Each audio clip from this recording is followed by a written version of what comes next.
మీ girl ఫ్రెండ్తో long drive కోసం ఈ రూట్లలో ప్రయాణించి చూడండి. యువతలో చాలామంది అబ్బాయిలకి తమ గర్ల్ ఫ్రెండ్తో కలిసి లాంగ్ డ్రైవ్కి వెళ్ళాలని ఉంటుంది. అయితే ఏ రూట్లలో ఎక్కడికి వెళ్ళాలనే విషయాలపై స్పష్టత లేక చాలామంది తాము ఉండే చోటనే ఎక్కడికో అక్కడికి వెళుతుంటారు. అలా కాకుండా ఇక్కడ చెప్పిన రూట్లలో ప్రయాణించి చూడండి. మీరు జీవితంలో మర్చిపోలేని జ్ఞాపకాలను సొంతం చేసుకుంటారు. అవి మీ పెళ్ళయ్యాక కూడా తీపి గుర్తులుగా మిగిలిపోతాయి. ఆ రోడ్లేంటో, ఎక్కడెక్కడ వెళ్లాలో ఇక్కడ చూద్దాం. ప్రముఖ పర్యాటక ప్రదేశం గోవా నుండి కర్ణాటకలోని కూర్గ్ వరకు కూడా లాంగ్ డ్రైవ్కి వెళ్ళి చూడండి. అరేబియా సముద్ర తీరాన సాగే ఈ ప్రయాణం మరో లెవెల్ అనుభూతులను మిగులుస్తుంది. సుమారు 470 కిలోమీటర్లు ఈ ప్రయాణం నాన్ స్టాప్గా డ్రైవ్ చేస్తే 12 గంటల సమయం పడుతుంది. అలా కాకుండా నెమ్మదిగా మీ ప్రేయస్తో హ్యాపీగా ముచ్చట్లు చెప్పుకుంటూ ముందుకు సాగండి.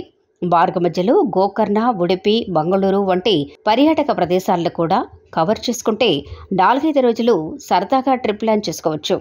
దేశంలోని అందమైన రహదారి ప్రయాణాల్లో ఢిల్లీ టు జైసల్మేర్ కూడా అత్యంత మనోహరంగా ఉంటుంది. ఇది ఎక్కువగా ఎడారి ప్రాంతంలో సాగుతుండటంతో ఆ అనుభూతిని మాటల్లో వర్ణించలేం. అలాంటి ప్రయాణాన్ని మీ కాబోయే వారితో కలిసి ఆస్వాదిస్తే అంతకుమించిన ఆనందం ఉండదు.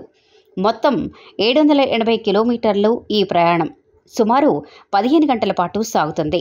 మధ్యలో బికనీర్, పోఖ్రాన్లను కూడా చూస్తామంటే హ్యాపీగా 3 రోజులు ప్రయాణం చేయవచ్చు. శ్రీనగర్ టు మనాలి రోడ్డు ప్రయాణం ఈ భూమి మీదే అత్యంత అందమైన ప్రయాణం అని చెప్పవచ్చు. ప్రతి ఒక్కరూ జీవితంలో ఒక్కసారైనా చేయాల్సిన అరుదైన రోడ్డు ప్రయాణం. ముఖ్యంగా ఇక్కడ బైక్ ట్రిప్పులు చేయటానికి యువత పెద్ద ఎత్తున ఆసక్తి చూపుతుంటారు. అయితే అది అనుకున్నంత సులువే కాదు. సుమారు 850 కిలోమీటర్ల దూరం సాగే ఈ ప్రయాణం హిమాలయ పర్వతాల నడుమ సాగుతుంది. ఈ క్రమంలో మార్గ మధ్యలో స్పితి వ్యాలీ, లేహ్, లదాఖ్, కార్గిల్ వంటి ముఖ్యమైన సందర్శనీయ ప్రాంతాలను కూడా చూడొచ్చు. దీనికోసం ఒక వారం రోజులు కేటాయించుకుంటే బాగుంటుంది. మహారాష్ట్రలోని అద్భుతమైన రోడ్డు ప్రయాణం అంటే ముంబై టు మహాబళేశ్వర్ రూట్ అని వెంటనే చెప్పొచ్చు. సుమారు 250 కిలోమీటర్లు ఈ ప్రయాణం ఎక్కువగా ప్రకృతి దృశ్యాల నడుమే సాగుతుంది. మార్గ మధ్యలో లోనావాలా, కండాలా వంటి అందమైన ప్రాంతాలు కూడా చూడొచ్చు. అవి కూడా మొత్తం పచ్చదనంతో నిండి ఉండే హిల్ స్టేషన్లు కావటంతో ఈ ప్రయాణం కూడా మీకు మంచి జ్ఞాపకాలను మిగులుస్తుంది. ఇది ఒక్క రోజులో సాగించే ప్రయాణమే అయినా లోనావాలా, కండాలా కూడా చూడాలనుకుంటే 3 రోజుల ట్రిప్ ప్లాన్ చేసుకుంటే సరిపోతుంది.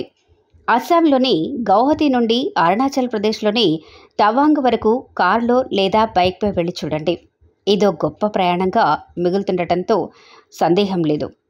సుమారు 450 కిలోమీటర్ల ప్రయాణం అత్యంత అద్భుతంగా సాగుతుంది. అద్భుతమైన ప్రకృతి ఒడిలో సెదతీరుతూ ఆ మార్గంలో ఉన్న అందాలను ఆస్వాదిస్తూ ఆ ప్రియమైన వారితో చేసే ఆ ప్రయాణం దేనితోనూ వెలకట్టలేనిది. నాన్ స్టాప్గా ప్రయాణిస్తే 13 గంటలు పడుతుంది. అలా కాకుండా కాస్త విశ్రాంతి తీసుకుంటూ 2 రోజులు వెళ్ళటానికి ట్రై చేయండి. దాంతో మీరు అలసిపోకుండా హ్యాపీగా ట్రిప్ను ఆస్వాదిస్తారు.